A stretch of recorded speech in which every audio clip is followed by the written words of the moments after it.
This is the most attractive I've looked. I don't know why. I don't want to move. Like, I don't want to move from this pose. I don't know how I was able to catch this. This is the most attractive I've looked in years.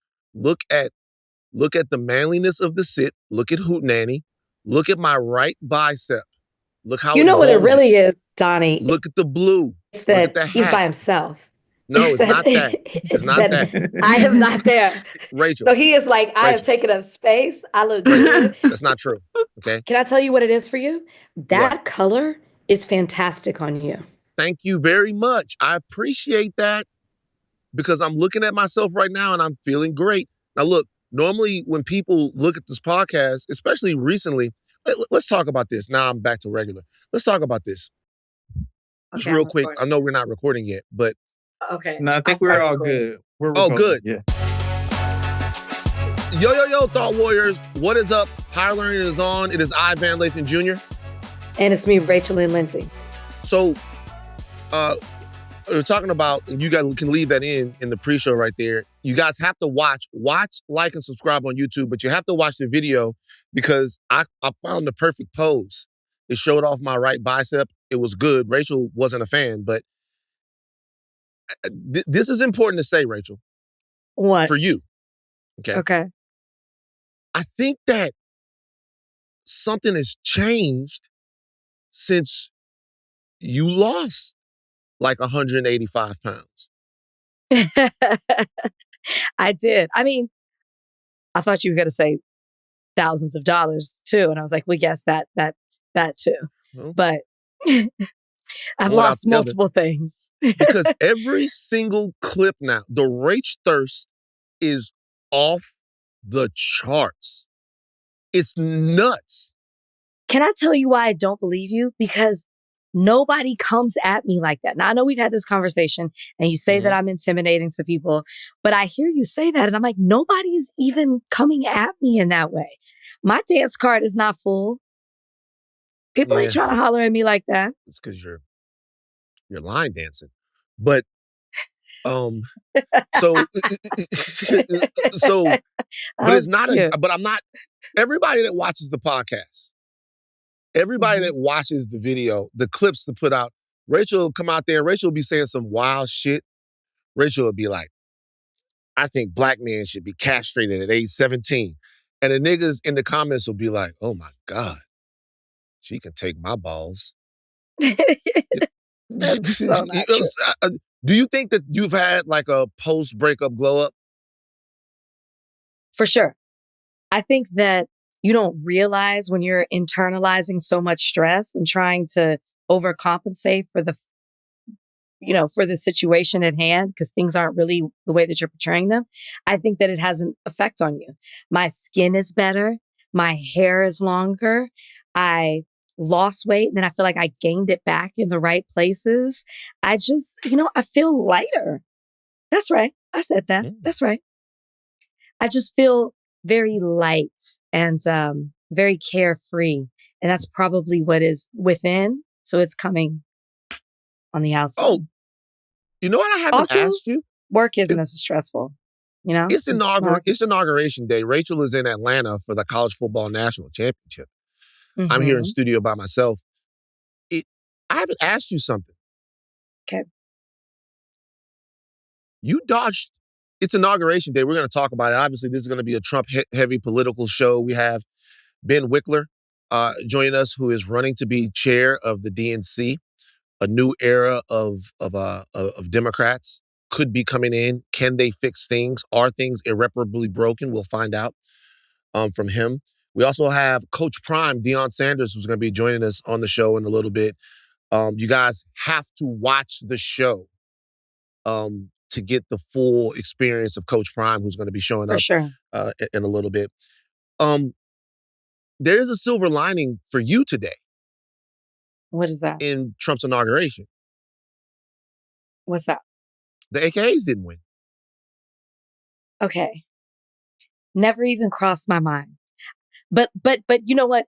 In the same way that Trump aims to divide us, that's what you do to the D9. Mm-hmm. There's no beef between me and the a.k.a.s. Not at all. But for some reason, you want to constantly make it an issue. We love each other. We support each other. It's we do. horseshit. No. It's not true. You are an outsider. You aren't a part of D9. You really want to be. You really want to be a part of the Divine Nine. You do. There he goes. Okay. The disrespect. Make sure you guys watch the podcast. This man is, it's always the Omegas he's imitating. He's imitating the Omegas. He's throwing up the hooks. He's got his tongue out. He's shimmying now. He's throwing up the yo. Man, you are such a wannabe. Why you just don't pledge? It's never too late. Nah, I wouldn't It's never do it too now. late. You got your Sigma blue on. It looks good on you. But see, the deal is this. I went to an HBCU. So maybe at the University of Texas, there wasn't that much because it was only like 5 to 10 members of all the sororities and fraternities there. But I've seen straight up fights, physical altercations. So you can't tell me there's nothing between them. It's essentially gangs with Greeks. Okay. There's no beef as I am an adult and I sit here. When I was at UT, I watched a full-on fight at a pool party between the Deltas and the a.k.a.s from University of Texas. Full-on fight. Off the yard. Deltas won. Is Coach Prime here? We got Dion ready? No, not yet. Still waiting. He's not here. Let's know when he gets to be expected. To be expected, right? Yeah. I would expect Coach Prime to show up fashionably late.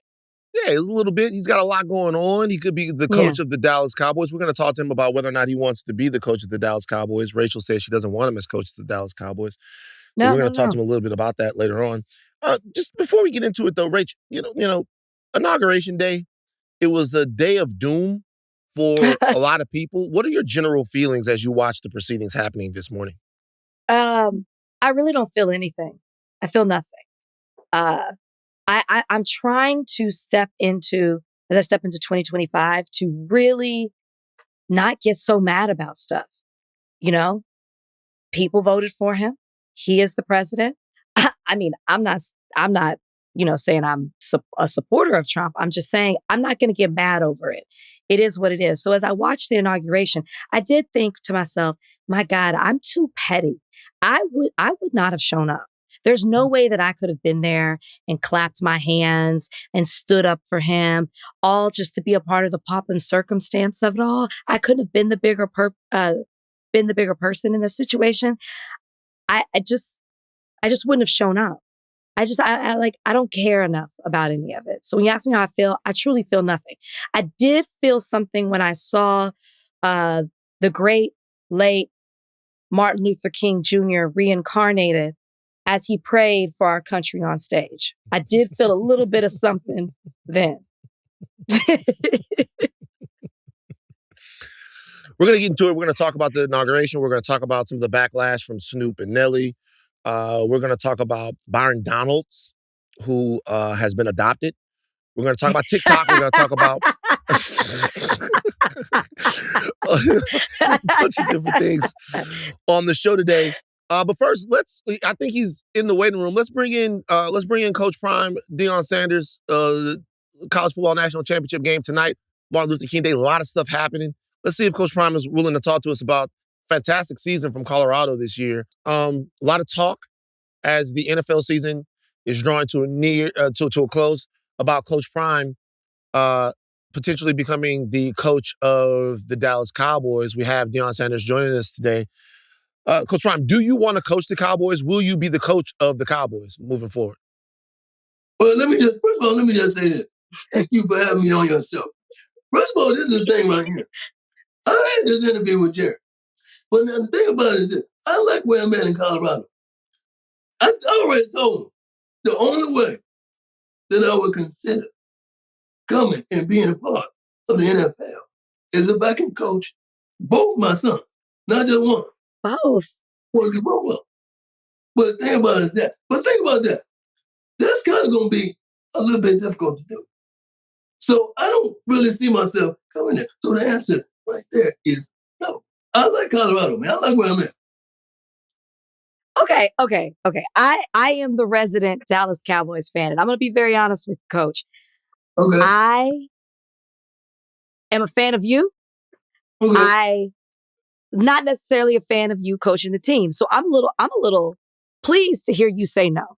But I'm shocked that you would want to stay at Colorado because now you won't have either one of your sons to coach. So I think a lot of people are surprised that you would want to stay.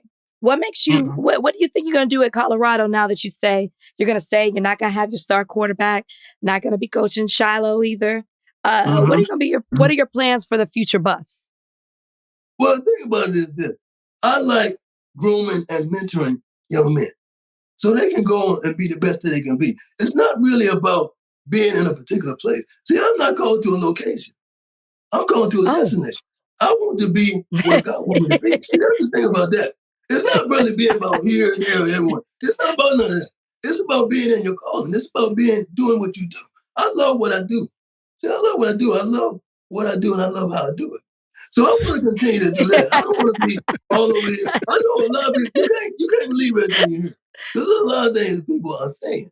But you got to understand, I like where I am.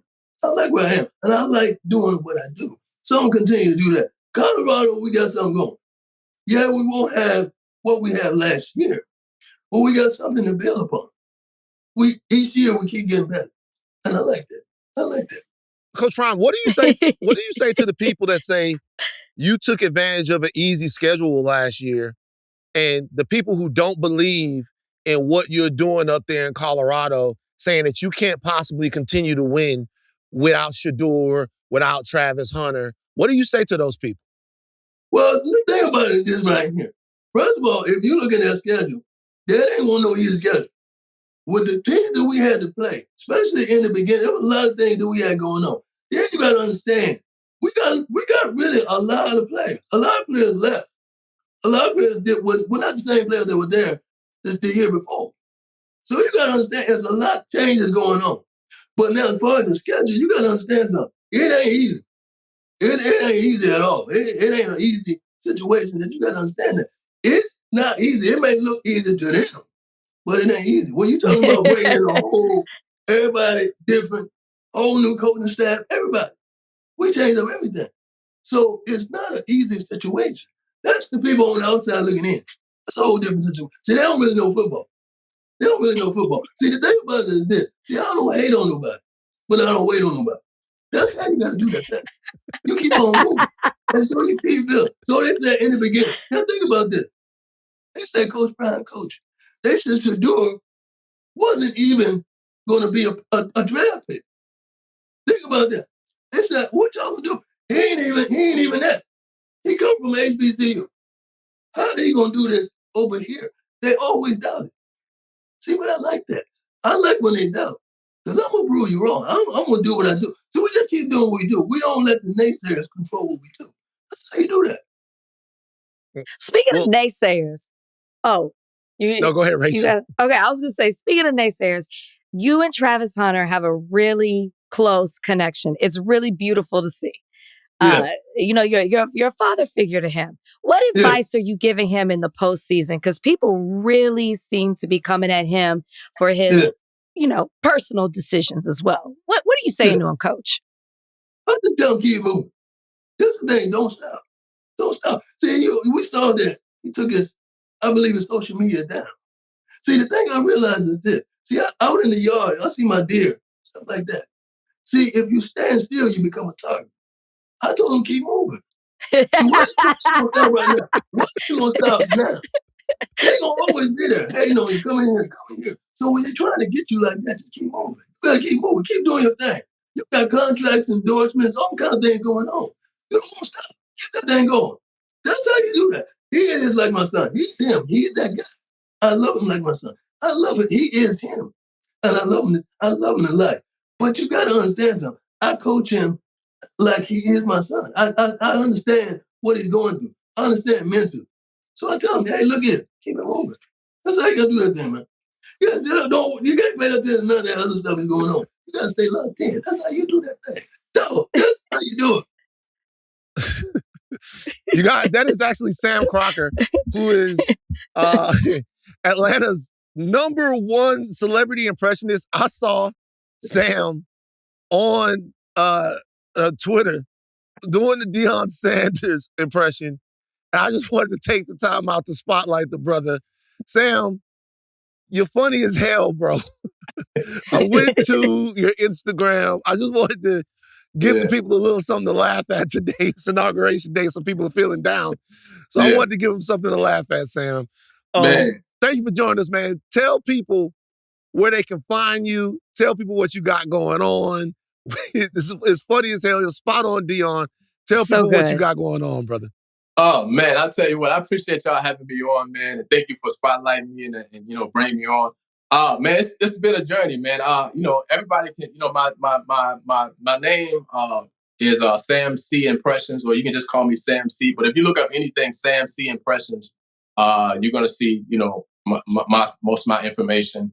And this journey is just beginning, man. I haven't really got out there, so there's a lot of things. Like, I want to do podcasts. I'm looking to be into some brand sponsorships and things of that nature.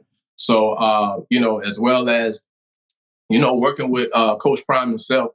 I had an actual opportunity to one of his producers of his new show on I Got Time Today reached out to me, and he wants to bring me on for a segment with that. So a lot of things in store, a lot of things we're looking forward to. But like I said, it's a journey that's just beginning for me. So that's how we're doing it. Brother, talent is undeniable, man. We thank you for joining us. If there's any way, Sam, any way that I can be supportive of you, because you made me laugh, brother, just hit us up and let us know. We would love to be a part of this journey. Spot on impressions. And we would love to have more of your celebrity friends back on the show in the future if you're down to kick it with us. Definitely. All right, my brother. Absolutely. Thank you for joining us, man. All right. Thank you, Sam. Just want to tell you, as I'm here in Atlanta, there's a huge protest going on down in the streets. Like, trying to take my headphones off to hear.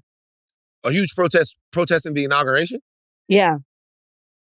Which they had anticipated. Like, the security in downtown Atlanta is crazy. It's been like this for all weekend. And it was in anticipation of this, which I was like, why would they be here protesting? But they are. I'm trying to hear. Donnie, can you pick that up? Do you hear that? I can't hear it. No, but your mic might be picking it up. What are they saying? I can't hear it on my end. Yeah. I don't know, but it is loud. Good for them. I can't open up the windows, but yeah. So you asked me how I'm doing. I'm chilling, but the streets of Atlanta are popping right now. They are not happy about the inauguration. Yeah. They're upset about it. It is, of course, MLK Day, a day where we celebrate, just of all the odd coincidences, a day where we celebrate the life of Dr. Martin Luther King Jr. Bernice King has said on MLK Day, coinciding with the Trump inauguration, it reminds us of King's spirit. Bernice is brilliant, and her words are always appreciated. I can't help but feel a little sad for Dr. King today. Of course. And why, Van? Why do you feel that way? So I watched King in the Wilderness a couple of days ago. If you haven't seen the documentary, it's a very good illustration of Dr. King's life. And there's also a book about Dr. King's life and about some of the personal challenges and journeys that he went through as a man trying to carry the weight that he carried while he was with us. And to watch how his life has been celebrated in the time that I've been here on earth, and to juxtapose that to the personal hell, oftentimes, that he dealt with in trying to take upon this prodigious task of freeing Black Americans and really all disenfranchised and poor Americans from the bondage of the American nightmare. To watch him go through all of that, realize that he wasn't going to live long, be taken from his family and to see us where we are right now, it's profound to me. So having come right off of that, it's always a fun day to celebrate Dr. King's birthday and celebrate who he was, because it's a celebration of a part of the American dream and not the American nightmare. But today I can't help but feel a little sad that we couldn't have done a little bit better for him. Does it always fall on Martin Luther King Day? I don't know either. I was really thinking about that. You know what? It's, for me, I agree with everything that you said, obviously, but it's hard to watch as you feel like I'm sure that they would not say that they're making a mockery of him, but to know what Donald Trump stands for and to know what Martin Luther King Jr. stood for, there's just such a contrast. And to see now President Trump talk about Martin Luther King Day, talk about how proud Martin Luther King Jr. would be of the way the country is today. And then to see everybody behind him not at all reflect the type of country, the type of ideals that Martin Luther King Jr. stood for, it feels like a mockery. It feels like almost Dr. Martin Luther King Jr. is a caricature. Like they make him out to be that. To watch this Pastor Lorenzo get up and do a prayer where he is literally citing the words, "Let freedom ring from every hill and every molehill in Mississippi, from every state, every city, every village, and every hamlet. And when we let freedom ring, we will be able to speed up that day where all of your children, black men and white men, Protestant and Catholic, Jew and Gentile, will be able to sing in the meaning of that old Negro spiritual, free at last, free at last. Thank you, God Almighty.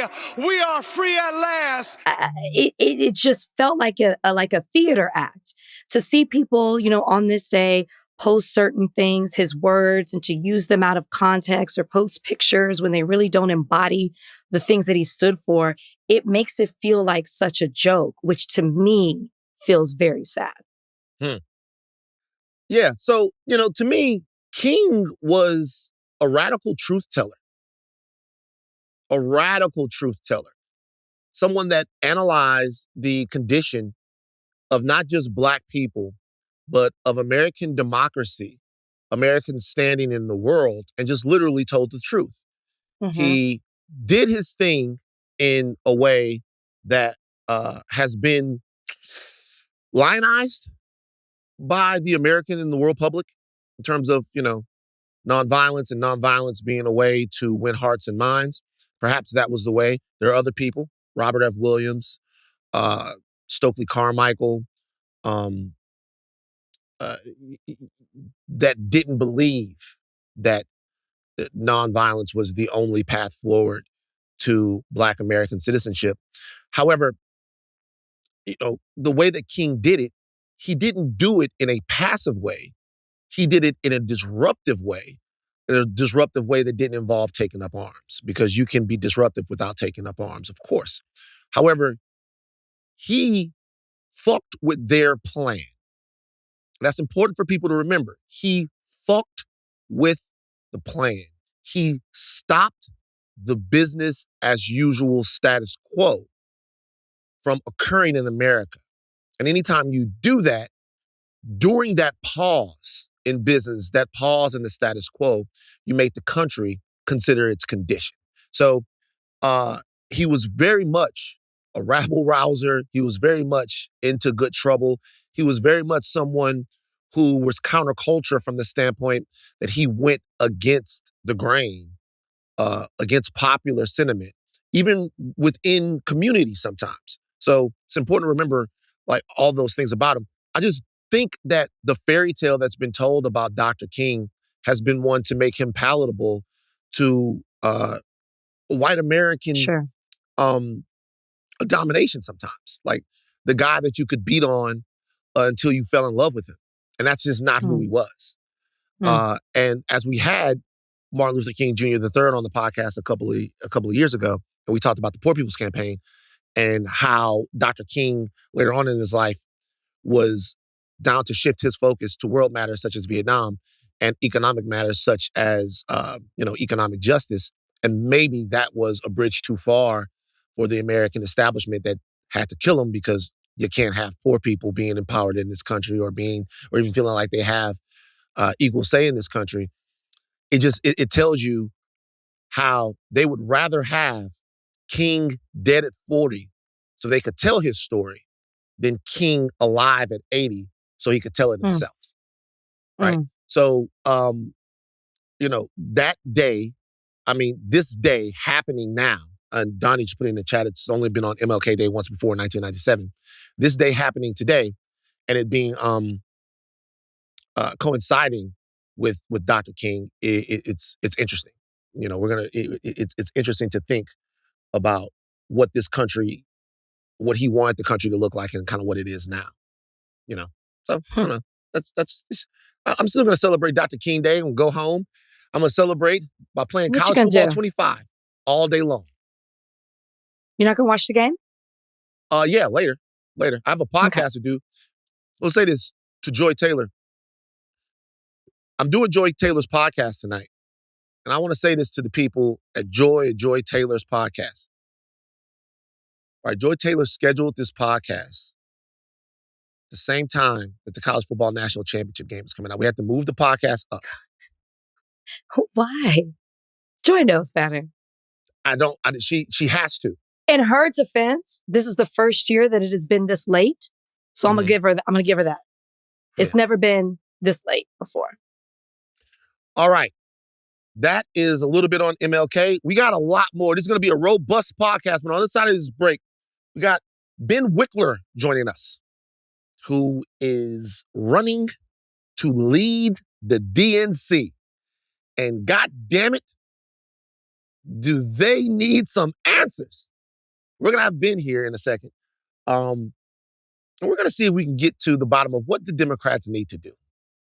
Rachel's a big Democrat. What? Okay, see, my internet just kicked off. And I came back to you saying I was a big Democrat. I'm an independent.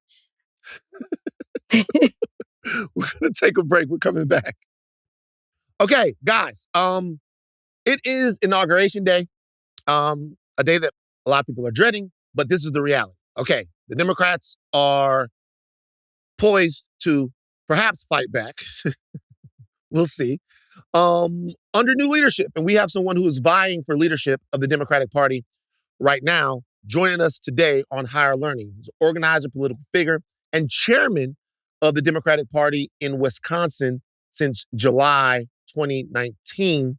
Ben Wikler joins us today on Higher Learning. Ben, how are you doing, man? Ben, thanks so much for having me. Rachel, thanks so much for having me.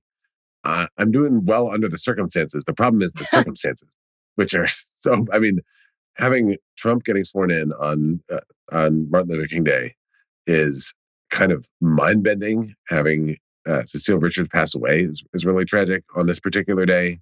Watching Trump line up with the people who control the biggest sources of information for the vast majority of the country, who own basically propaganda networks, and then try to rig the country against just about everyone who works for a living in this country, no matter what they look like or where they live.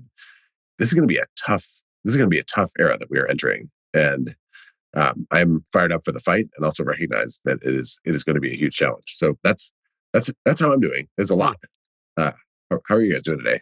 I'm okay. I'm interested in how you're going to fight. It seems like there's been a lack of fight from the Democrats in the last, 4 to 6 years. MAGA seems to be dominant. We are at the end of the Empire Strikes Back right now, it seems like. If elected party chair, what are you going to do to fight against what seems to be an unstoppable behemoth on the right? So I think that part of the way that Democrats lost ground with a lot of people. And when I say lost ground, to be clear, I think there's a lot of media narrative that is not actually tracking the data. And specifically, Black women turned out for Harris at like 92% support. And so that the central issue is that is one, turnout, and then two, that there's also been some slip among a bunch of different parts of the electorate, among men across race and ethnicity, of basically working people, Black women who remain the backbone of the Democratic Party, but working class men and Latina women and white women and Asian American women and men and women, and like across the country, Democrats did less well, both in terms of turnout and in terms of persuasion, than they have in a bunch of years. And to me, the central reason for that is that people haven't seen the Democratic Party fighting against the ultra-rich who are trying to rig this country against everyone else. And the Republican narrative has been to say that someone else is getting something, so you're not. And to make it, this time it was trans people. Before that, there was critical race theory, and it was, telling white people, Black people were taking their stuff. It was immigrants. It is like whoever that them is, to hide the fact that Trump is ripping off every working person across race and ethnicity. And when you don't see Democrats fighting back against the people who are trying to jack up their prices and undermine their wages, then people fall victim to this kind of propaganda from Republicans.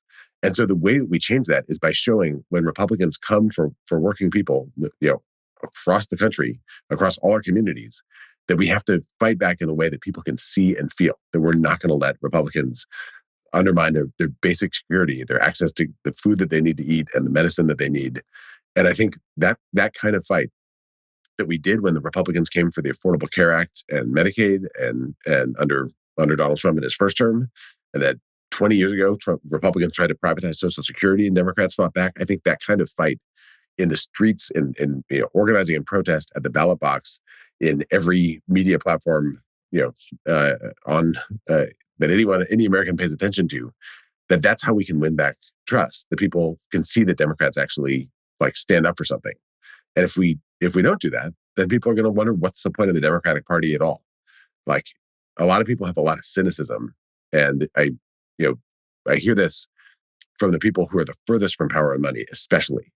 And this is across race and across geography, that people feel like the Democratic Party is concerned with something else, someone else. It is a group of people who have already got it made, who are just talking to each other, as opposed to actually understanding the struggles people have in their lives. And I think that that's what we need to change if we're going to change the direction of our party and be able to stop Republicans from turning this country into an oligarchy where Trump and his multi-billionaire far-right friends get to call all the shots for all of us. I like that your campaign is unite, fight, and then win, because I think that the unite and the fight are two of the biggest issues. It seems to be, the party just seems to be completely disjointed. And then when it comes to the fight, a lot of times on this podcast, we talk about the messaging from the Democrats, and for some reason, it just doesn't seem to trickle down. And I'm wondering how you will tackle that issue, how you will fight against that, because I think it also feels like too often the Democrats play nice or are all about taking the high road or doing things by protocol, when we see the other side doesn't do that at all. And so I'm wondering, do you think that strategy as well, when it comes to messaging, needs to change in order to work against the current state or the Republican Party? MAG. 1,000%, Rich. I think we have tried.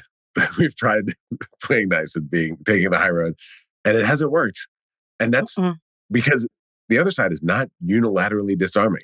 Republicans are going to use everything they can to try to, take everything from the rest of us. And that means that for us, we have to not only say what we're for, but also explain what they're for and what they're trying to do. We have to name the bad guy. And there are people like Elon Musk, like the multi-billionaire cabinet that Donald Trump's surrounding himself with, who make their living by trying to propagandize the whole country and turn people against each other, and then fire striking workers and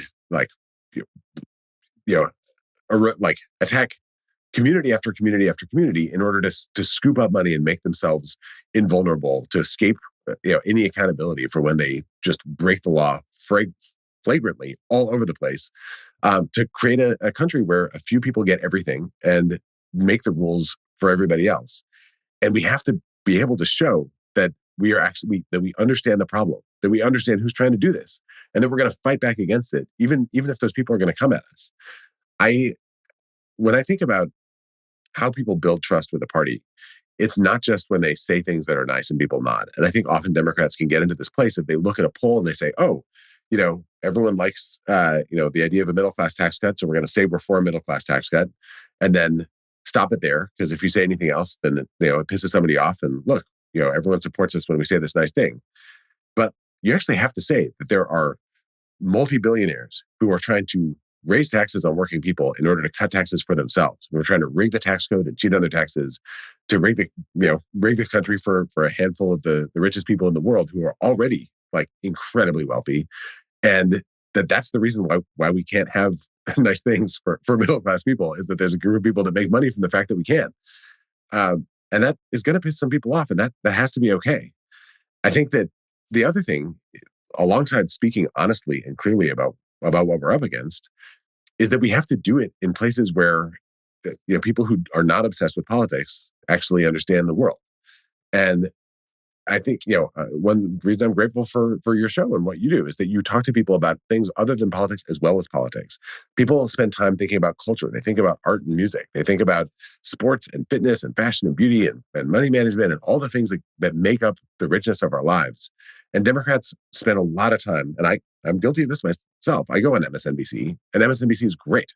But the people who don't see Democrats fighting are often the people who are not watching MSNBC and are tuning into other places that speak to other aspects of what matters to them. And I think Democrats need to break out of the bubble of just politics.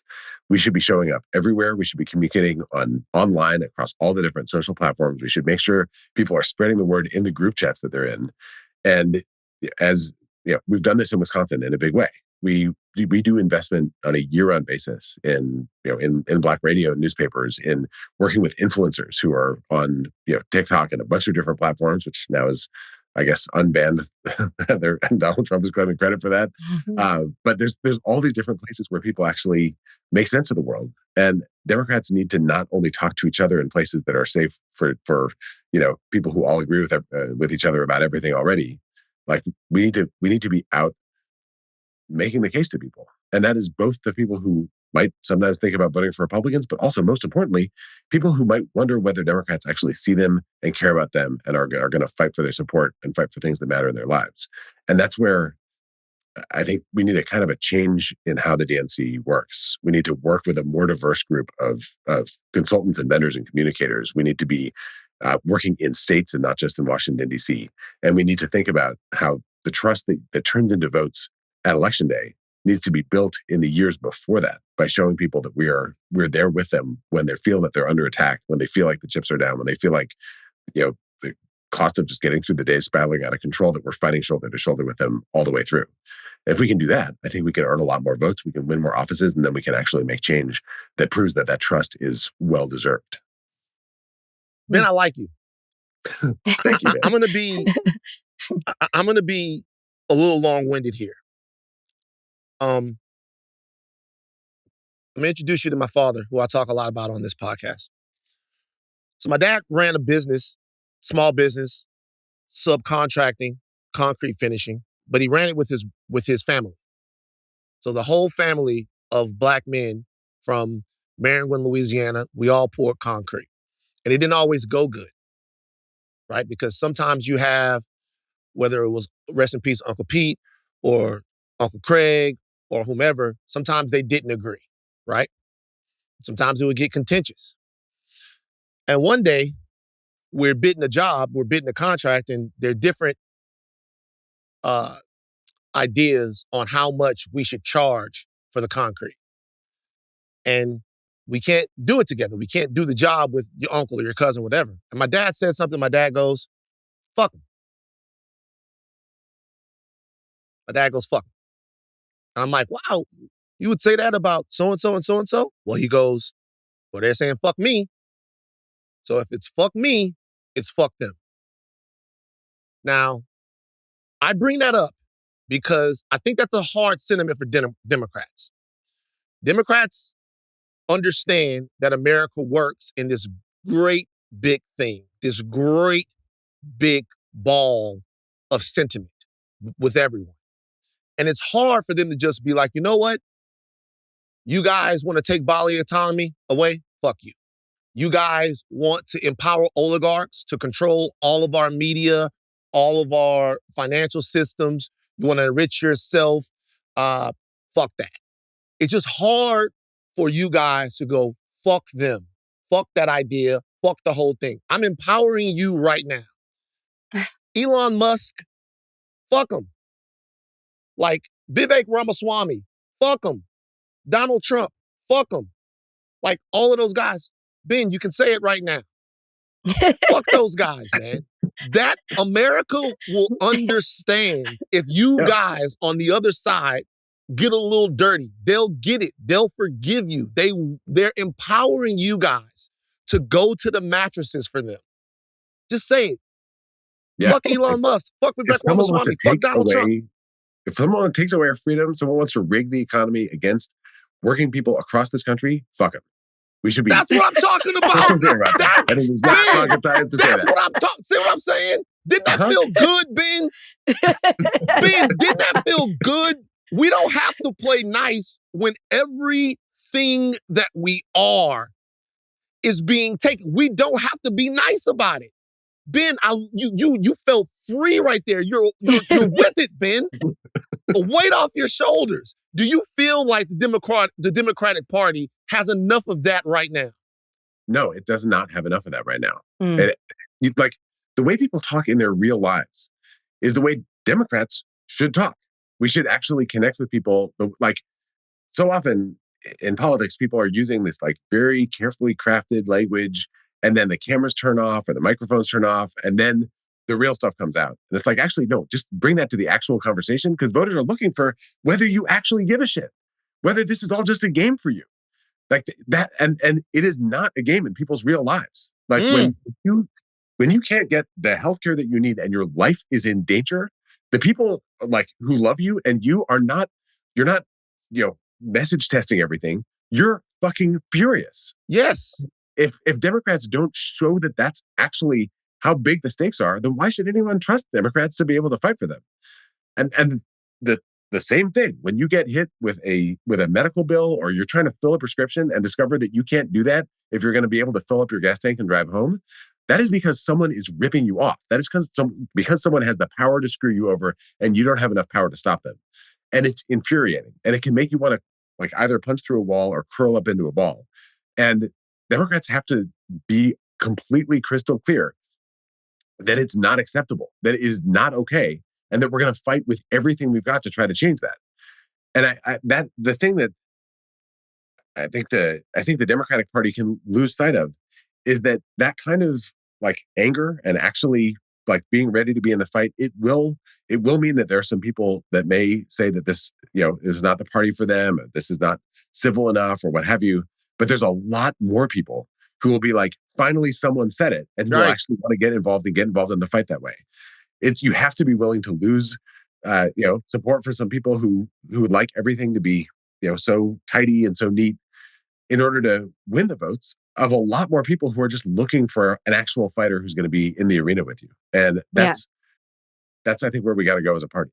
Yeah. I love this. How do you take that energy and spread it throughout the party? Because I almost feel like internal rebuilding is more important, because I think if you have that, then it will help with the fight against the other side. I feel like that's the focus. And there seem to be so many people, like Van and I both, I don't know, Van, I identify as an independent. And there's so many people who have left the party because there is this lack of trust. So how do you take that energy, not just spread it throughout the people who hold the power that are in the positions as Democrats, but also that internal rebuilding to bring people back to the Democratic Party? So it starts with knowing what the fight is and being clear about that in conversations. And what I'm struck by, running for DNC chair right now, I'm having hundreds of phone conversations and meeting people and having these conversations. And right now, people get the assignment. There's a shared sense that that we have lost this trust, that we're only going to win if we can win it back. And I do think this is a party that's ready to jump into the fight in a different way.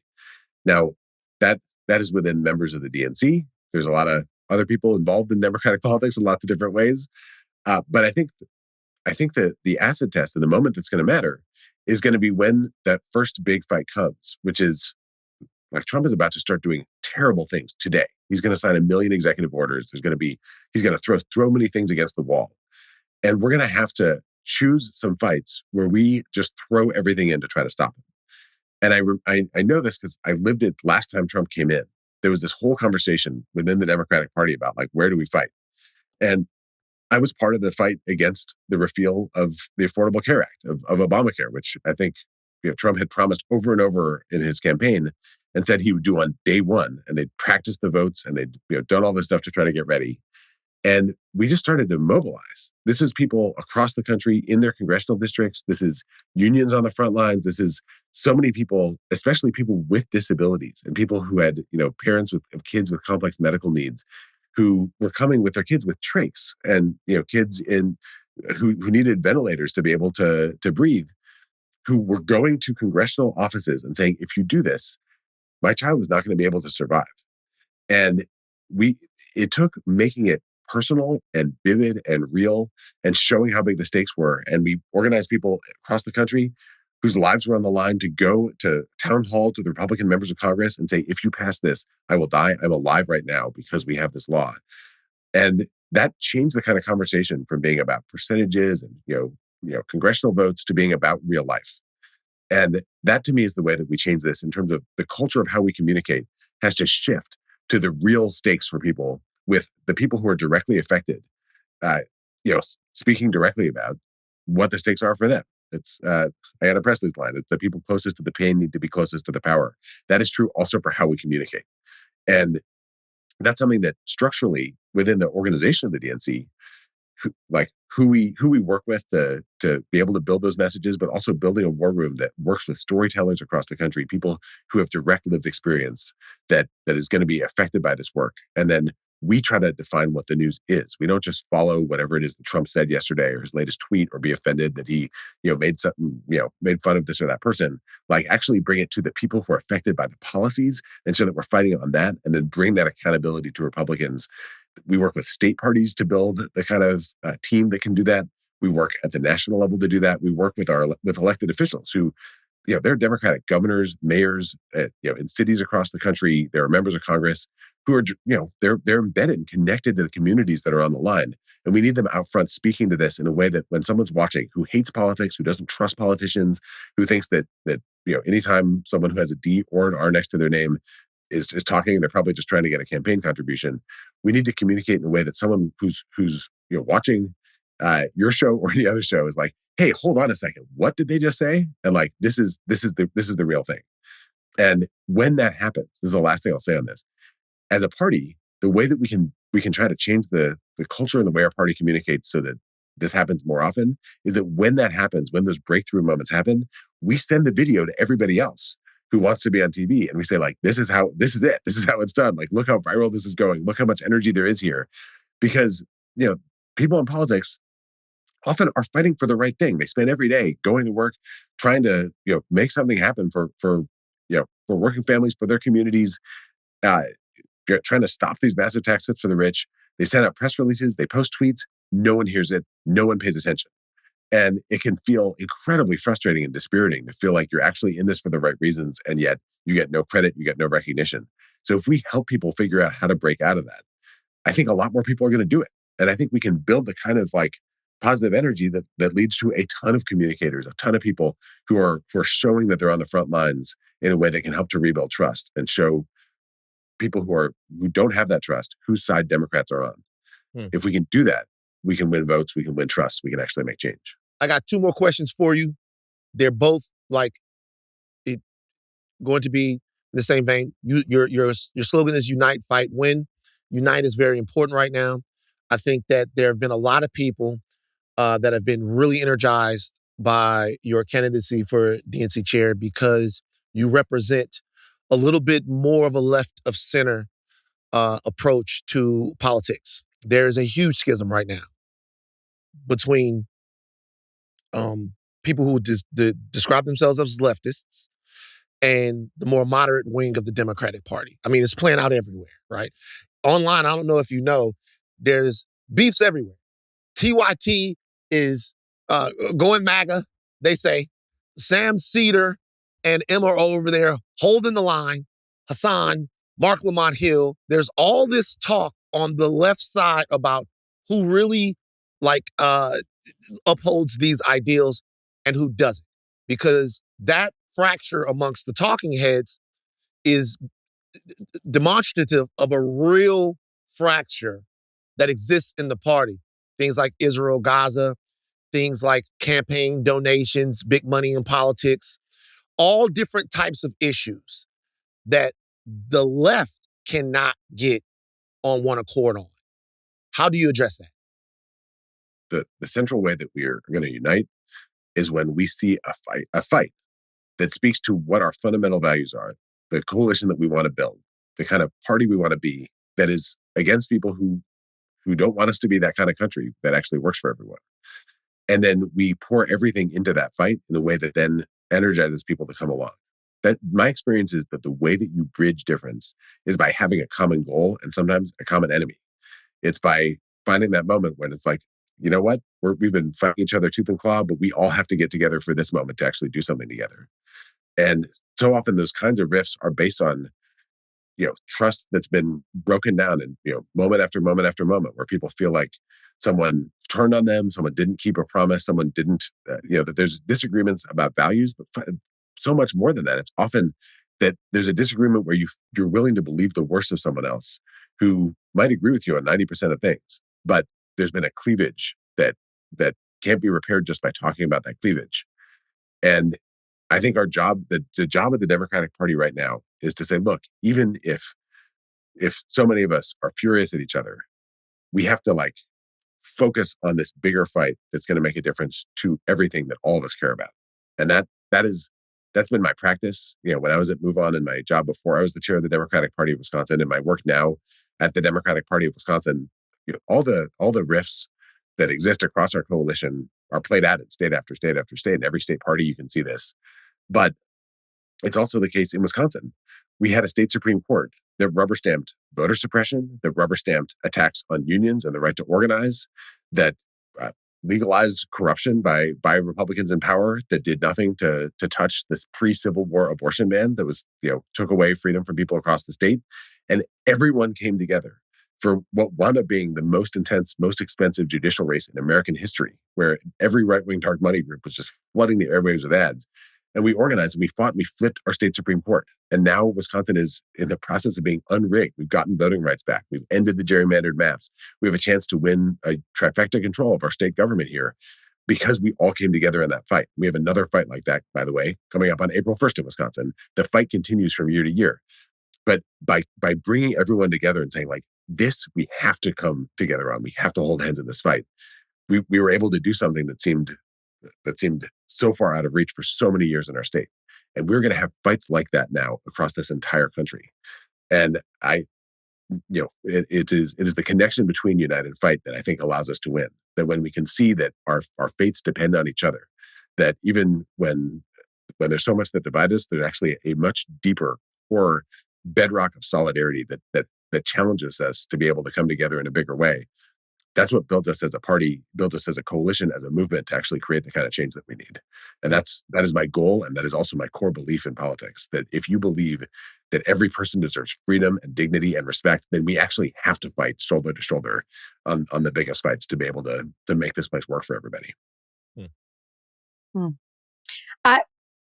I think you're great. Also lived in Wisconsin for 3 years as well. Went to Marquette University. Just wanted to big up Wisconsin for a second.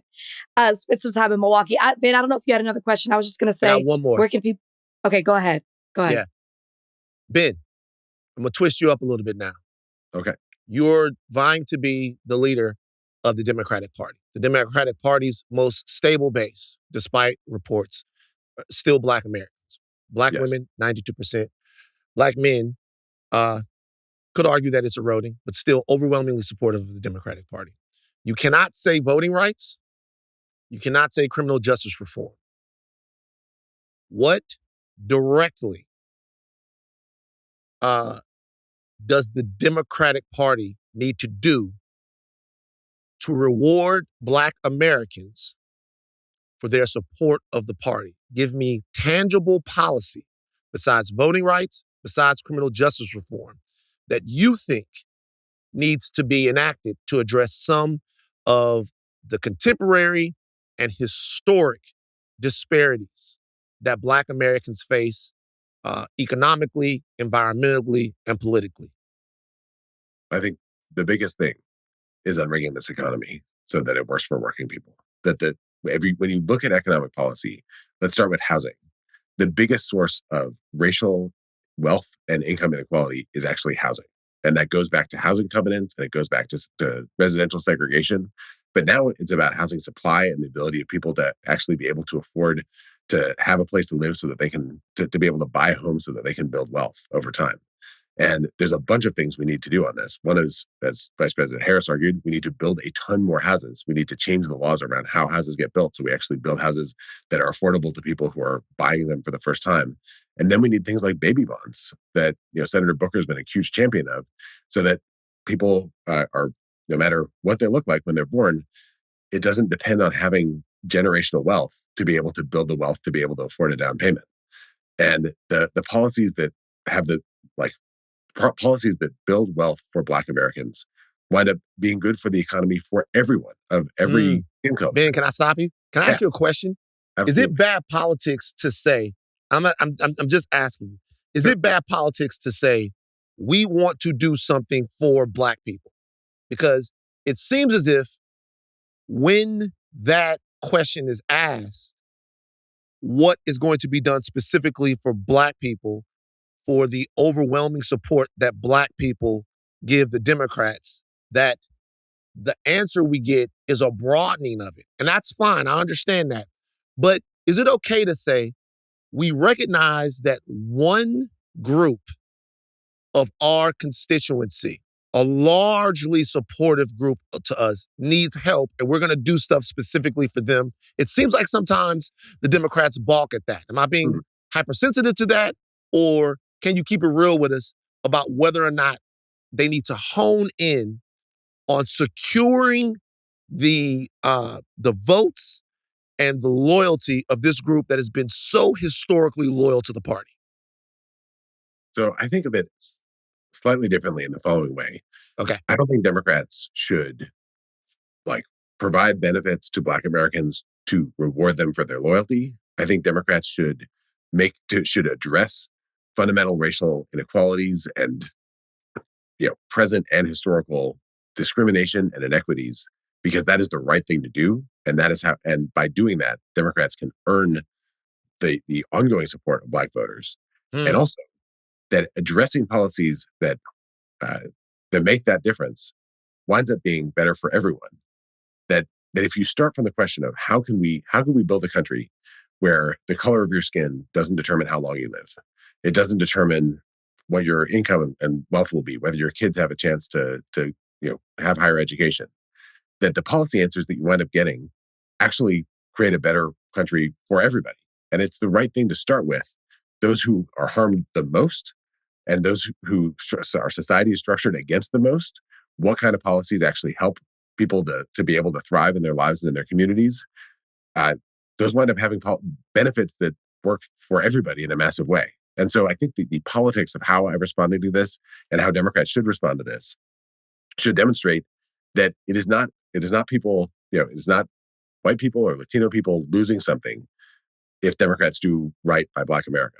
It's actually, you build a country that is better for folks who aspire to build wealth, for folks that want to get out of poverty traps. You build a country that is better for everybody when you have a set of policies that work for Black Americans. And I don't think we should be shy about saying that we're gonna think seriously about how the society has been structured against Black Americans and build policies to fix that.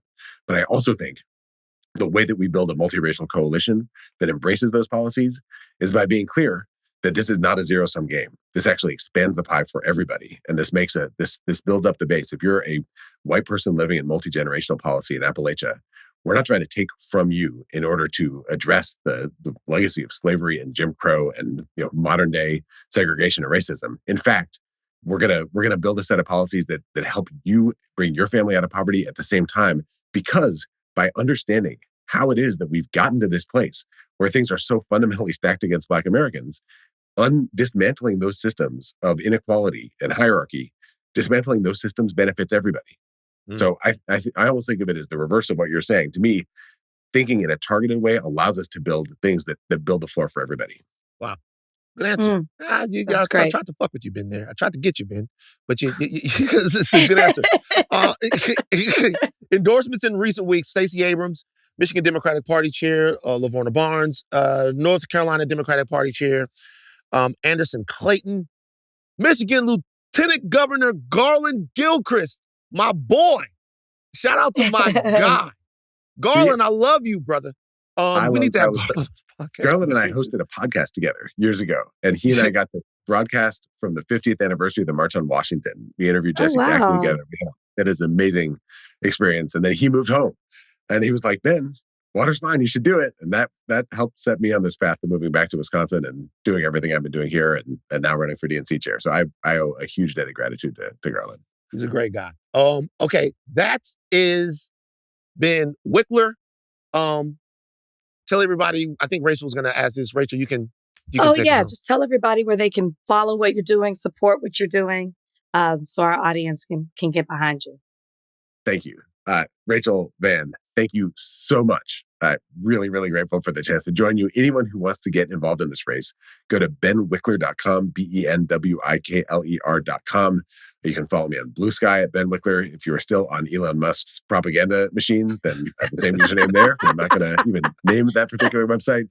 And this is all hands on deck time. There's like less than 2 weeks until the DNC chair's election.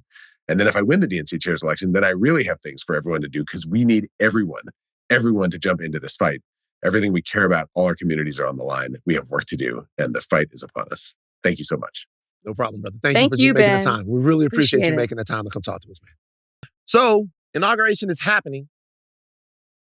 Rachel, have you been watching? I watched the whole thing. We have to, right? I mean, it's not that I expected anything big or different to happen. I just thought, in order to prepare for this podcast, it was my duty to watch it. So yes, I saw the whole. I'm trying to figure out what the takeaways are by watching it. I mean, I think I'll tell you the most shocking thing to me was the breaking news that popped in right in the middle of, right as, Trump's already walked in, everybody's seated. And then all of a sudden I was watching MSNBC. So Rachel Maddow comes in and talks about how Biden has decided to pardon his entire family. I thought the timing of that was very interesting. Took a little bit away from the inauguration, but at the same time showed that he didn't want to do it before. I don't think he wanted a Trump response. I think he just wanted to, it was his last thing he pulled off right before he turned it over to Trump to make sure that he protected his family, and in the statement, they said, his family has been subjected to so much when it comes to Donald Trump, to those that support Donald Trump. And he wanted to make sure that he protected his family as his last, official act as president. I thought it was interesting. I wasn't expecting that. Yeah. You don't care. We didn't get pardoned. Are you scared? I mean, nobody pardoned us. I wasn't expecting all of that. I'm serious. We didn't get a pardon. Were you expecting to get one? No, I mean, just us, the people, they pardon a turkey every day on Thanksgiving Day. They get a pardon. The turkey don't get to go in the oven. We going in the oven. We going in the MAGA oven. All of us. To 100 and some odd million people going in the MAGA oven. Ain't nobody pardon us. It's like I wasn't expecting that. Look, I get your point. I get your point. I don't begrudge him for making sure that his family is okay, being that Trump feels like he has a mandate and everybody is giving him seemingly unlimited authority to execute his will be done. But when I saw that, I was kind of like, Well, damn, they gonna be okay. You know what I'm saying? Like, all right, cool. Like, fuck it. We ride. We ball. Fuck it. We ball. Like my man from Snow on the Bluff. I don't know. Did it make you feel any kind of way? No, if I felt anything about it, I felt the timing of it was interesting, but I didn't feel any kind of way. As to be expected. If I was the president, I would do the exact same thing going out. I'm not expecting him to look out for us in that moment. He looked out for his family. No. Trump has said to the Black and Hispanic communities, I want to thank you for the outpouring of support. I won't forget you. We'll forge a society that is colorblind and based on merit. There are only two genders, male or female. I'm not interested in the colorblind society. Yeah, I think we talked about how problematic that is. Yeah, I'm not interested in it. Because I think it's impossible and I think it's stupid. I don't think it makes any sense to have. I'll lay it out for everyone right now. When people say that I'm interested in a colorblind society, to me, that is code for I'm interested in a society that ignores the prodigious issues that it has based around race. For sure. He also sat up there and said that he acknowledged that it was Martin Luther King Jr.'s birthday, and he talked about how he's looking forward to making his dream a reality. What do you think about that? I mean, I think if you're making Martin Luther King Jr.'s dream a reality, you have to take the time to examine what he wanted. And what he wanted was a society where, like he says, the content of your character, right? But I think when people use that and they say, hey, a society where, the color of your skin means less than the content of your character. Okay, so let's look at that. Let's look at what that means. So let's go back to like what we're talking about, right? So the color of your skin, content of your character. Well, let's talk about what the color of your skin means right now in America. It means right now that you're more likely to die in childbirth. You almost are certainly born with less wealth, right? You're more likely to be profiled. You're more likely to have poor economic outcomes. You're more likely to have poor environmental standards. You're more likely to have your vote suppressed. You're more likely.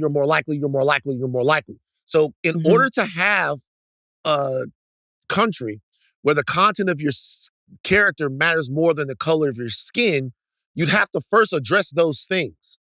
And if you address those things, then it really wouldn't matter if you were Black. It wouldn't matter if you were Black because a lot of the ridiculous disparities that you face wouldn't hinder you from American success. So that's not to say that, hey, you being Dr. King meant, hey, I just want a country where you being Black isn't a thing. He meant, I want a country where you being Black doesn't hold you back to where the country is essentially a place where you're not born into a lesser situation, and that's not tied to historic and contemporary discrimination. And I think that's the part of it that gets lost. I think they just want to be like, okay, it's fine. Kick the football down the road. Everything's cool. No, it's not. It's not.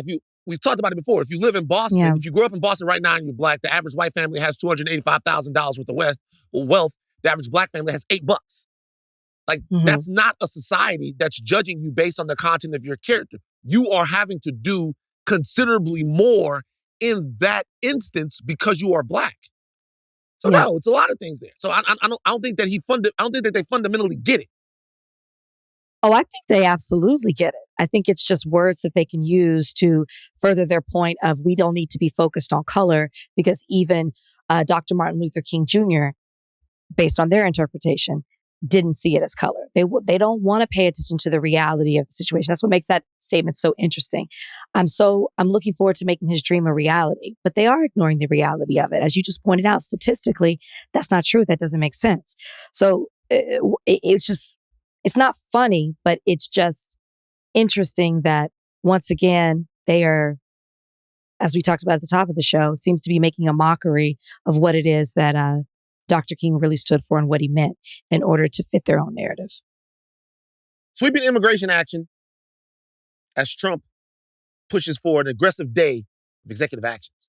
He declares a national emergency on the border, starts a process to end birthright citizenship, which is probably unconstitutional, and the 14th Amendment won't allow them to do it. Designating cartels as foreign terrorist organizations, which is probably the beginning to being able to attack those cartels with American military, sovereign nation, they're Mexico.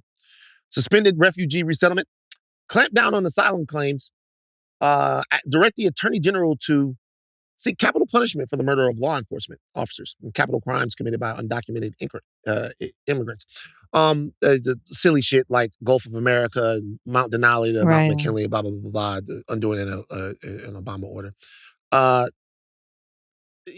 There's probably going to be massive immigration raids as soon as the day that this podcast comes out, Tuesday. So of all that stuff, like, is there anything to everybody, Donnie, Ashleigh, is there anything that jumps out at you as like tremendously concerning with all of these executive actions that probably will be signed over by President Trump, Emperor Trump?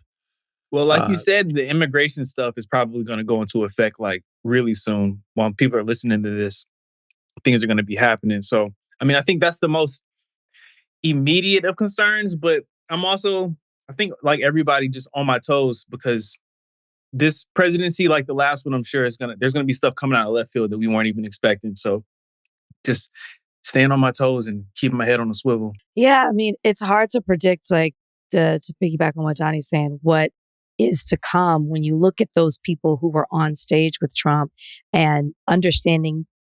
We know how quickly, and we'll talk about this later in the show when we talk about TikTok, but we know how quickly Trump can change his stance when money is behind it. And that's all that was on that stage behind him is money. So it's almost scary to think how Trump will be influenced when money's behind whatever the initiative is. But I think the thing that stood out to me the most when you start naming all the executive orders that he plans to enact on day one, the first thing I thought about were the Dreamers. I thought about DACA. I mean, to be a part of that, you come over here as an undocumented youth and you apply to be able to work and have rights in this country, you have to acknowledge the fact that you're undocumented. It's on record. So that was my first thought, is what will happen to them? I mean, during Trump's first term, he tried to overturn that. With him pushing forward, wanting to end the birthright citizenship and, taking such a hard stance on immigration and reenacting things that he put in place during his first term, I just think about them. People who have lived here their whole life. This is the only country that they know. And they've done things by the book. And they're subjected to be deported now. Yeah. You? No, you don't care. I'm trying to. I still feel played. Care. For those of you who are listening and not watching, you got to see Van's face. Like, just being honest, was trying to give a fuck, and he couldn't find one to give. Love me. I'm gonna stop bullshitting you guys on the podcast, man. I'm not saying that I bullshit you guys on the podcast. Just saying that there has been a version of me here that has tried to make sure that I hold coalitions together and say things in the most palatable and acceptable ways sometimes to make sure that I take everybody's feelings into account. And, that's great. You're supposed to do that. But when you get kicked in your nuts after you do it, you just fuck it. Like, I on a human level, I care about what's happening. I care about that. That's a huge concern. But I care about it more because I think that these immigration raids, I think they'll happen in places where Black people will be affected. I think that they'll happen in places by unsophisticated law enforcement who will put entire communities in harm's way. And I really do believe that. But in some of these cases, I kind of feel like you get what the fuck you voted for. Well, that has to assume that every person voted for him. You know what I mean? Like everybody who would be impacted by this actually voted for him. That's the assumption. So I guess I'm speaking to the people who did not. Yeah, you're right. And who could be subjected to some of this. Like that's a big assumption to assume that, yes, there was a big turnout of voters that can be impacted by these laws that voted for him, but not everybody did. So that's who I'm speaking to. I'm fucking with you. I get it. You're right. Let's talk about these fucking rappers. Oh, man. No. Let's be clear. Let's talk about these black men rappers. I want to be clear. Why did that need to be? Why? Because they're all black men. Wait, why? And I want to ruffle feathers. I want to ruffle Why? feathers because I want to point out the obvious. I want to ruffle feathers. It's not rappers. It's black men. And I don't care if y'all get mad at me for saying this, but it's true. Let's look at these black men. Go ahead. Wait a minute. That's not fair, though. And let me tell you why. Why is that not fair? Why is that not fair? That's not fair because there have been other people in the past who have been canceled for this while everybody's making excuses for some of these brothers that have been doing this and didn't get laid at the feet of black women. Trump crucified Chrisette Michelle. They crucified her. Right? But no one when it was Chrisette Michelle and it was Omarosa and it was the other lady and Trump. I'm saying that Trump had some support from prominent black women before Diamond and Silk. We don't lay that at the feet of black women. I'm just saying, I don't know that that's fair to say black. They're rappers. They're fucking rappers. Like when Sexy Red supported Trump, I didn't say, oh my God, look at black women and what they're doing. That's not, come on, man. Sexy Red spoke too soon because she then showed herself voting and said that she voted for Kamala Harris. So let's please not throw Sexy Red in there. Let's please not throw Sexy Red. Okay, she got right. Let me ask you this. Maybe you weren't surprised at the fact that Soulja Boy, Rick Ross, Nelly, Snoop supported Donald Trump by performing at some of the pre-inauguration festivities and thereafter. Maybe you weren't. Maybe you were. But did it make you at all think, wow, look at these prominent black men who are support. Did that not cross your mind? Did it not? And I think it goes along with the narrative. There was this narrative, like, yes, majority black men voted for Kamala Harris, but there was a narrative of you continuously saw black men questioning Kamala Harris, questioning whether or not they were going to vote for her. And to see these black men, some who vehemently said that they would not do exactly what they're doing, we'll get into that, throw their support behind Donald Trump. It didn't make you think about that? About the narrative of black men supporting him? That's really what I'm saying, what I'm getting at. I love y'all black men, but we have to talk about There's something there. I think it's hard not to look at them. It's hard not to think about it at all, of course, right? But in terms of the specific identity of Snoop or Nelly, it's hard not to look at it at all. But I think I looked at it a different way, right? Mm-hmm. Can I have a little latitude to rant? Please. Because this is really conversational. I don't want to break it up. Can I have a little? Okay. I think you need to. Yeah. So I'll get to Nelly in a second because Nelly actually went on the Godfather, Willie D. I don't give a fuck what y'all doing. Listen to Willie D podcast. You're not going to listen to me on Willie D podcast, man. One of the best situations, and I know maybe it's the wrong time to be big enough rappers and telling how much like you appreciate. I went down to Houston, did Willie D's podcast. We was in cowboy hats, having drinks. I feel like I was in the fucking Ghetto Boys. But see, that right there is what we're talking about. Like that feeling of me connecting with Willie D and what it meant, feeling like I knew Willie D all of that time and being on this podcast. Now, he's a great brother, stands up for the community, does all kinds of stuff. But that's right there is what is like a Nelly or a Snoop is tapping into. Back to what you were saying, though. I thought about something else. I didn't think about specifically black men, right? Because I'm, look at you. Look at you. I didn't think about specifically black men. I thought about something else. I thought about Not Like Us, the song, right? Okay. But I didn't think about the not, and I didn't think about the like. Okay. I thought about the us. All right. Because in the song Not Like Us, the us is the most important part of it. Mm-hmm. What does the us mean? Now, there are 40 million black people here in America. Obviously, there's an overarching us that is all of us and the ties that blackness shares. And that transcends, in my opinion, politics. Like being black transcends politics. Being black transcends religion. Being black transcends its historical identity here in America and worldwide. That just means a lot more than any of that. So it's not that you're not black because you do anything, right? It has nothing to do with black. You never say that Snoop is not black because he seemingly has decided to become MAGA or like align himself with MAGA. You wouldn't say that. But the us is still interesting because our us is different than the us from like a lot of people. Years ago, Snoop was totally anti-Trump, viewing Trump as a racist threat to the entire country, even going so far as to call people who perform for Trump jigaboos. Something happened then. Snoop then got something from Trump. Mm-hmm. What he got was the pardon of a dear friend of his, Michael Harris, Harry O, who was one of the founders of Death Row Records. And so Trump came through for Snoop. Right. Trump came through for Snoop in a way that's not reflective of what he would do or could do for you. Does that sound anything like your life? No. Your life. Does it sound anything like your life that the president would come through for you personally, like a personal favor?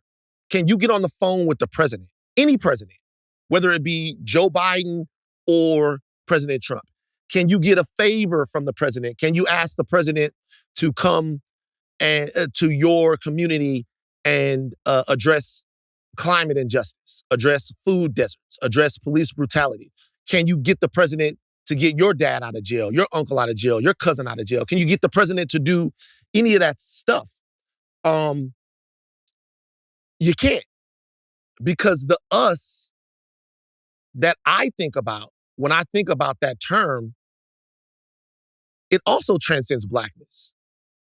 The us that I think about is a group of people who have a specific politic which addresses problems that blackness presents in America, right? It's a group of people that addresses issues that black people and other disenfranchised, marginalized people care about. That's the us that I'm talking about. And that is not all of us. It's not. And particularly hip hop has a problem with us. Hip hop has long wanted to be part of a club that doesn't have anything to do with solidarity, community, doesn't have anything to do with sharing. It's a club that pledges allegiance, in my opinion, to the oldest and most enduring tenets of American existence, which are power, money, and whiteness. And when you look at how capitalism has been worshipped in hip hop, when you look at how individualism, domination have been worshipped in hip hop, when you look at how subjugation of opponents, the lack of sharing, the lack of solidarity has been worshipped in hip hop, to me, that indicates a very specific club that people want to be like. Nelly actually said, Bill Gates, Donald Trump, let me in. Mm-hmm. That's in country grammar. Mm-hmm. That's in the song. Let me into that club. Snoop has now joined. Nelly has now joined. You can't join. You're not invited to that. You're invited to be a part of the club that gets the crumbs from the spoils of all of those people. Snoop performed at the Crypto Ball. I'm sure he was, I'm not saying he did it for money. He's prodigiously wealthy, but I'm sure that he was gifted some crypto. I'm sure that something happened. When you think about why you're disappointed, don't think about being disappointed as a black person. Be thinking about disappointed as a person who believes in freedom, bodily autonomy, the upward mobility of black people, the end to white nationalist rhetoric and policy in American politics and government, and other things like that. And that's a betrayal from Snoop. There's no way to couch it. There's no way to obfuscate, or that's a betrayal by him. He got something out of it. Yeah. What you're going to get is the empowerment of people who don't give a fuck what happens to you. Yeah, I mean, obviously very well said. I think, again, I am going to not get upset over I'm not these mad. things. Yeah. No. I know you're not, but typically I do. Like I get very, very upset when I see this because it's just very disappointing. You say don't look at it as a Black person. I don't know how not to look at it because we just had, we have a guest on who's talking about uniting and fighting in order to win. That's the campaign slogan. Constantly, we see that we don't unite as a people and that we can be bought, we can other ourselves, and to see people who have been big upped and represent something in the culture and in the community so easily bought for somebody who has done nothing but disregard us as a people, as a culture historically, talks about us as if we're animals. Well, in one way, as he did in the inauguration, will say, oh, I'm so happy. I want to make this dream a reality. I'm about unity. But everything he does when given the time to execute things, divide us and degrade us. So the question I kept saying to myself was, do we not stand for anything? That's where like the disappointment comes, to see people try to reason why they're doing something, to justify it, when at the end of the day, it really does. Maybe not for Snoop. I would love to know the reason Snoop did it. I mean, maybe he feels indebted to him because of he did something for him. But like a Nelly, a Soulja Boy, Rick Ross, you did it for the money. And I almost would have rather heard them say, I needed the money and I did it for a check, than I would you try to justify and convince us to be okay with what you did, or to talk to us like we're stupid for holding you accountable for doing something that is so, let's just be honest, anti-Black people, anti the culture, because you are aligning yourself with someone who represents that in every single way. And so it's just disappointing because it's just another reminder of how quickly we can be bought, how quickly we can be separated, and how we just don't come together as a people. That's what I hated seeing. So Soulja Boy actually was very transparent about the fact that he did it for the money. Ross said Ross said that he showed up for Snoop. I'm not shooting any bell. I'm just telling you what people said. Yes, but then he performed. He didn't. Right. He performed. So he lied to us.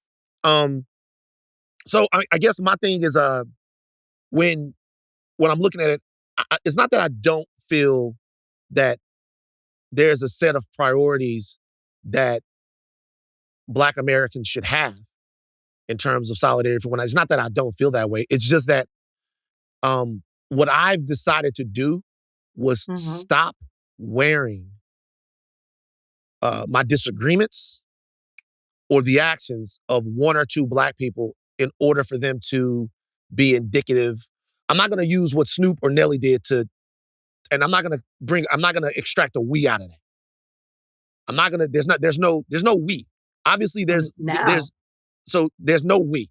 Like I'm not going to extract a we out of that. There's no we. They did that, and that's their new set of priorities, or maybe it's always been their set of priorities. God bless. Obviously, it's a new set of priorities for Snoop. So it's not gonna be we. It's gonna be what they did, whatever. And then I'm going to look at it in how it reflects the way I look at the world. And particularly with Snoop Dogg, who I thought that he was, and not necessarily who I thought that he was, I don't know Snoop, but who he said that he was.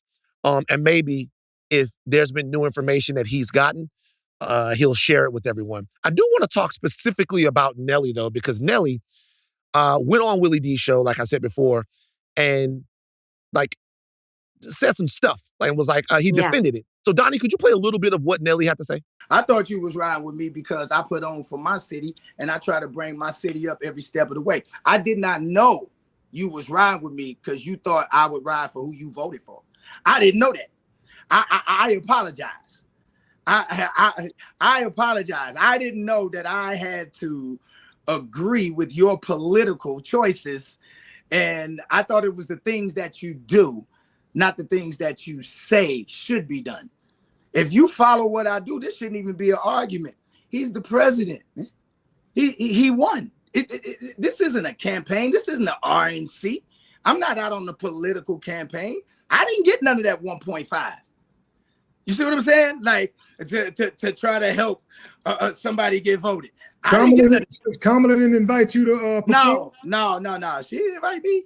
I She didn't didn't get invite me invited. either, man. I was gonna do Man, all I'm that just hoe. saying. Donnie, do you have the part where he talks about Trump specifically as a racist? Yeah, And do you have that? Yep. What do you say to the people that say we're not giving you this backlash because of your political affiliation or your political choice or whatever? We're giving you this backlash because you are propping up a white supremacist. I would ask them to show me where he's a white supremacist, and here's the thing. Okay, I get it. He did say if you don't vote for me, you're not black, right? Oh no, that wasn't him. That wasn't him. Hold on, I'm trying to think. Hold on. He did create. I know where you're going. He did create the crime bill in the 90s, which said that if you get caught with 5 grams of crack, you do a mandatory 5 years. That had mass incarceration. I think even the Vice President Kamala spoke on that part that said that the crime bill played a huge part. He didn't do that. Let me see. What did he do? I'm trying to think. The white supremacist. Hold on. I'm gonna get to it. Okay. He did not rent to black people. What was it, in the 70s or the 80s? Is that what they said? And like, okay, is he written to him now? So nobody's allowed to change, right? Jesus Christ. Okay. Go ahead. I mean, you don't want you want to go or No, I don't. you want to? You I don't. don't. Okay. This is Hit Dog Will Holler like to its fullest right look, here. Let's have a conversation in good faith. Okay? Let's have a conversation in good faith. First of all, okay. Just for why people would say, let's not go back to the 70s and 80s. Let's not do that. Okay. Let's not do we don't that. need to go back that far. We don't need to go back to the 70s or 80s. We don't need to go back to the exonerated There's plenty 5. to work with. We don't need to. There's need to plenty go to work with the present day. Let's just talk about for Nelly. Let's just talk about why someone who is black might have a problem with Donald Trump now. Okay? So let's not even go back to the birtherism with Obama, to him leading an entire racist narrative that Barack Obama wasn't born in this country. So let's not even go back to that, because that's like, what is that? That's like 2011, 2012. You know, let's not go back to that. Okay, so I'm just going to give a couple of things to Nelly that make me not want Donald Trump to be president in terms of how it affects black people. In 2020, Trump reversed the affirmatively furthering fair housing rule, where the Obama administration had actually put protections in for fair housing to affect black people. Trump also in 2020 directed the federal government to discontinue anti-bias and racial sensitivity training for their employees. A memo for the Office of Management and Budget says that Trump has instructed him to cancel further what he calls divisive anti-American propaganda. So if you talk about bias and diversity, it's anti-American. Trump will eliminate, he says, funding for any school. This is now. Any school that promotes racial equity or confronts the reality of racism in the nation's history. He has even vowed to direct the Department of Justice to pursue federal civil rights cases against any school, once again, that promotes racial equity or confronts the reality of racism in the country. Trump has also, for all our brothers that grow up in the neighborhoods, promised immunity for police officers accused of police brutality. Also, environmental justice. We've talked about this before. The Justice 40 initiative, which was a Biden executive order that aimed to direct 40% of climate investments to underserved black communities, Trump has dismissed it, said it's a woke overreach, gonna get rid of it. Under the MAGA wing, Black history is under attack. Black history. Forget about DEI and all of that. Black history.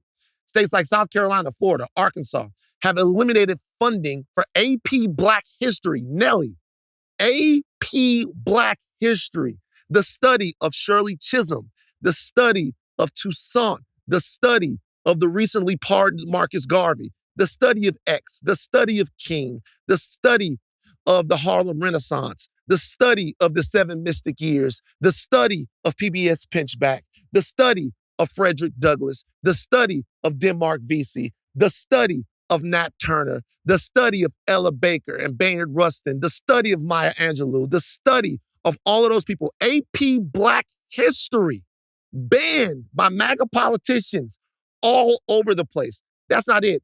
According to Future Ed, 47 bills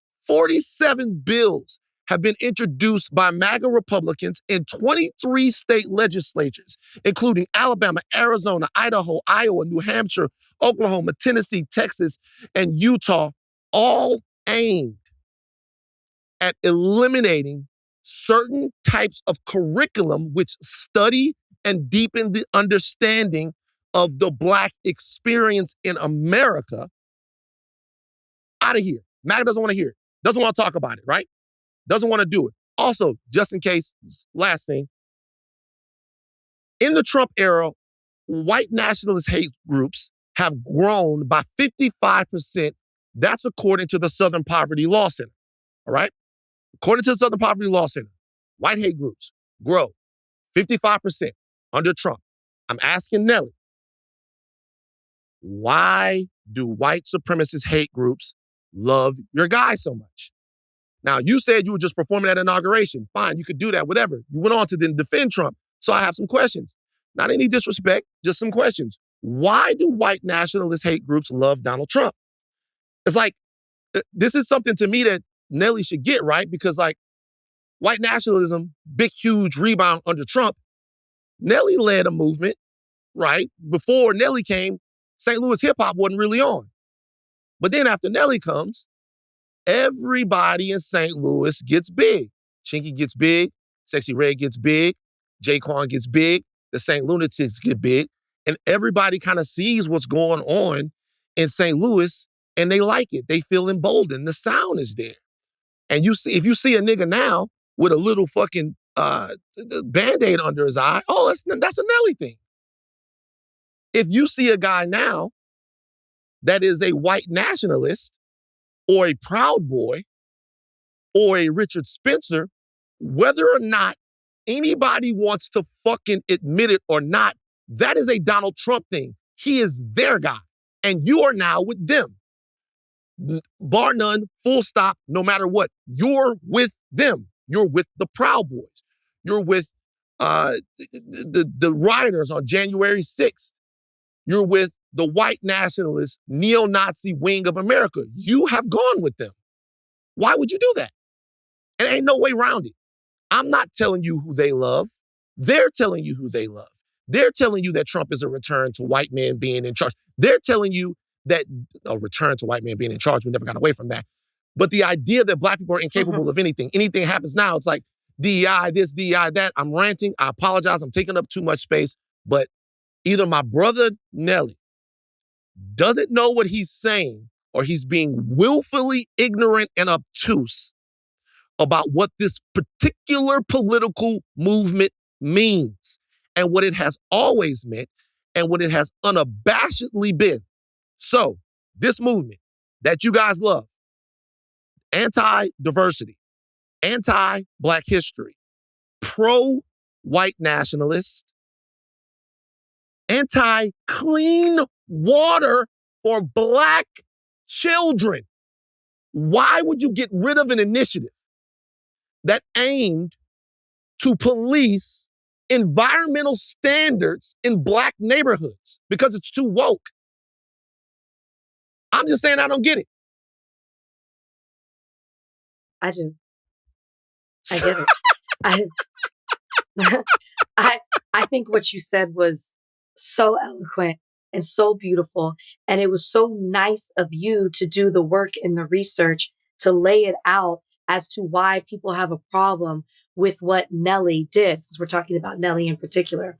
But it really takes one simple Google search, Trump and Black people, to see how what Trump does and what Trump stands for does not align or benefit Black people. So when Nelly gets on Willie D's show and he says, I didn't realize y'all are concerned with who I vote for. I'm paraphrasing here.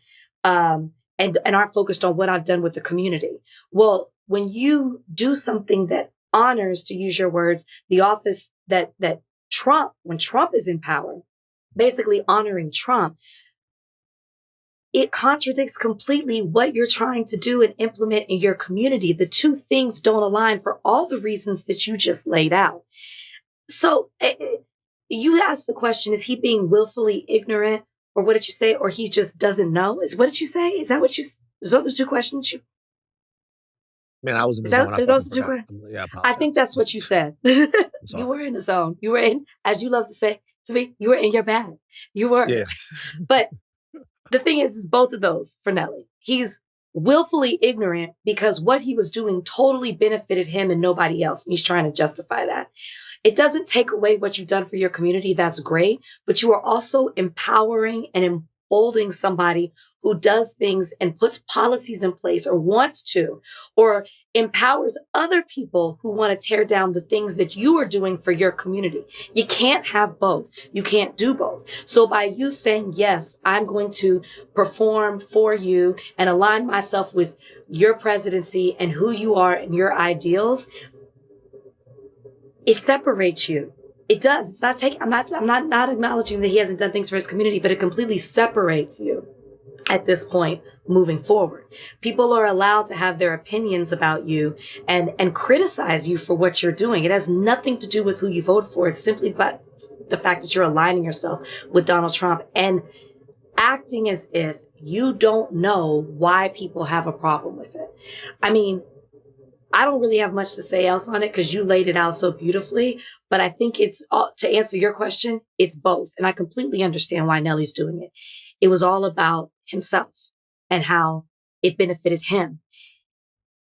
You've thought about your community before, but in this moment with this decision, you were only thinking about yourself because that's the only other person that benefited. Do you remember when we had Larry Elder on? How could I forget? Yeah, you were shining that episode. What was Larry Elder's biggest thing that he was trying to do? Fatherhood.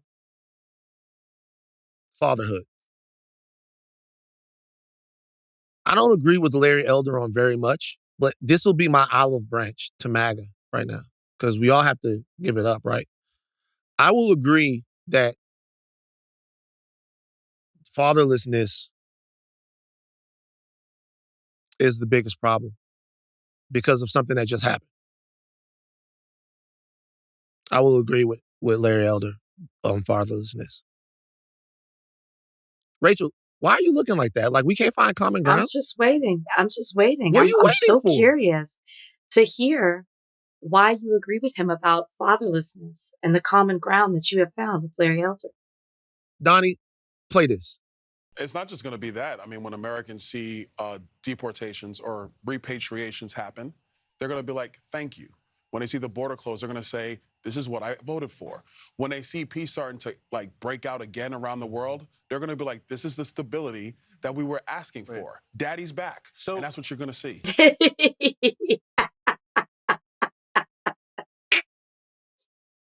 God damn. God damn. Hey, Rachel, stop with that. Stop with the narrative. Why are you pushing the narrative, Rach? Y'all have to watch the show. Watch this show on YouTube to see what Rachel, we can't, this is a day we're supposed to be unified. We're supposed to be unified, Rach. It's just, why is there this pandering to him in this way? Daddy's back. Daddy is back. Daddy. I have to be honest, I'm surprised at Byron Donalds. I've long held that Byron Donalds is the scariest conservative. And the reason why he's the scariest is because when you would look at Byron Donalds or when you would watch Byron Donalds, you would be like, that actually looks like a black guy that a lot of young black guys can identify with. Right? He just looked, he doesn't look, at least prior to this, he didn't look like the stereotypically corny black conservative. Well, a nigga ain't got no line. You know what I mean? Like his line is all crazy. What Trump should actually earmark for is money in the budget for black conservatives to get aligned, for them to get lined up properly. The nigga from Fox, fucked up line. Your line is fucked up. Like, I don't know if it's the white woman thing, if they got they wives lining their hair up, but overwhelmingly, you see fucked up haircuts with black Republicans. Whatever. But not Byron Donalds. Like he was like, whatever. And then over time, you've kind of seen the cuckness come out.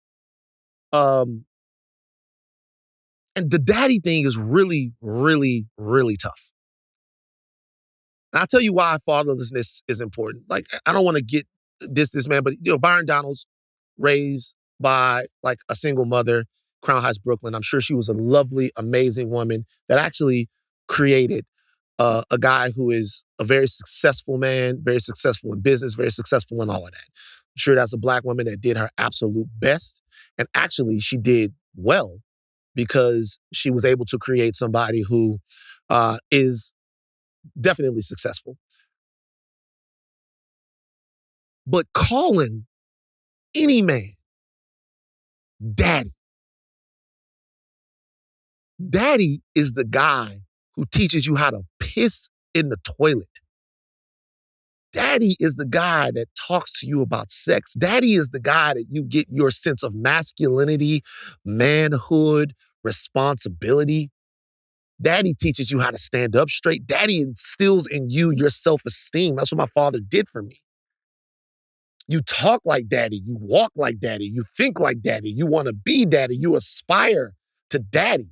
Daddy is, to call a man daddy, not to say Trump is a father figure for a bunch of people, that would have been worthy of some examination. But to say that daddy flies you out and fucks you. Daddy takes you to Rodeo Drive and buys you a purse. Daddy pays your tuition. Daddy, to call Trump daddy? I can't believe you, Byron Donalds. I can't believe that this is what we've come to. That your masculinity is wrapped up in Donald Trump. I can't fucking believe I heard that fucking grown-ass fucking man call Trump daddy. I'm not shocked. Disgusting. These people will say whatever they need to get. First off, I hate that we're even talking about it because he said it because he wanted everybody to be talking about the fact he called him daddy. But like everything he does, he acts like that's his daddy. That's how they act. Begging for his attention, begging to be validated from him. That's what they want. They want the approval of Donald Trump, and they will say and do whatever it takes to get that. Even call him daddy on national television. All right, that's it. No more podcasts. Vivek Ramaswamy is out. You're a fucking moron. You're a fucking moron, Vivek Ramaswamy. You're an idiot. Okay? It's nice to see that you finally turned a corner on him. Remember that was your guy. What do you mean? Vivek was your guy. You wanted him on this podcast. You were entertained by him. You really were like Team Vivek. That's not. Why would you say that? He really had your interest. He did. You were enthralled by him. I was. Look at the adjectives that you're using. Enthralled. They're powerful. Had my interest. Wow. Dare I say it? What? Dare I say it? What? Is daddy home? Oh, what? That's not fair. never happened.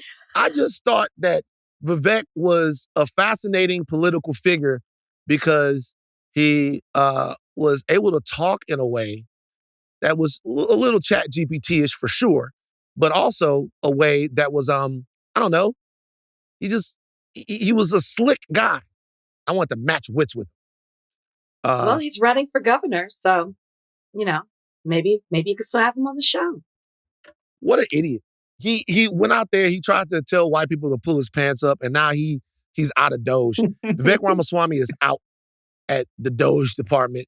Donald Trump sacrificed him to the MAGA people who said, you don't talk to us like that. You talk to the niggers like that. The white people told Vivek, this country is ours. You don't talk to us like we need to do better. That's nigger talk. Vivek got right back to it, but it was too late. I saw him in the picture. He looked like he had just got slapped with the news. And motherfucker looked cross-eyed, taking a picture with Elon Musk. So Vivek, you fucked around and found out, and now it'll never be the same for you. Ever. Well, he's rich. That's it. That's the end of no more. Done. It's over. We screamed. I ranted. I talked too much. I apologize. Nah, you were good. You were in it. It's enough. Everybody, go out there and do something fun. National championship game tonight. By the time you listen to this, we'll know who won. You guys go out there and do something fun. Don't doom scroll that much. We even talk about TikTok. Do you have thoughts about TikTok, Rachel? I'm not even going to. The thing speaks for itself. Yeah. The fate of TikTok is we still don't even know because the law is set. So like an executive order doesn't overturn the law. There's some kind of provision. I guess he has 90 days to find a buyer or something like that. I don't know. We don't know what's going to happen with TikTok. I can't. I don't care. So we'll have a more robust conversation about it if there's something to be talked about. If Rachel gets some care on Thursday, we'll know a little bit more about what Trump plans to do and about how people like Senator Tom Cotton and Lindsey Graham and other people who were behind this law are not budging. There's something else. Yeah, something else. There's some cracks in MAGA that we're seeing. There's some cracks in MAGA. We'll see what happens. But we'll talk a little bit more about TikTok on Thursday. Thank you to Ben Wikler. Thank you to Sam Croker, a.k.a. Coach Prime. I had to give you guys a little joke. I just put that out. That was nice. That was nice. Nice little thing. Take thin caps off. Do not stop learning and don't stop loving each other. You want to tell them you are? Oh, I'm Van Lathan Jr. I'm Rachel Lindsay.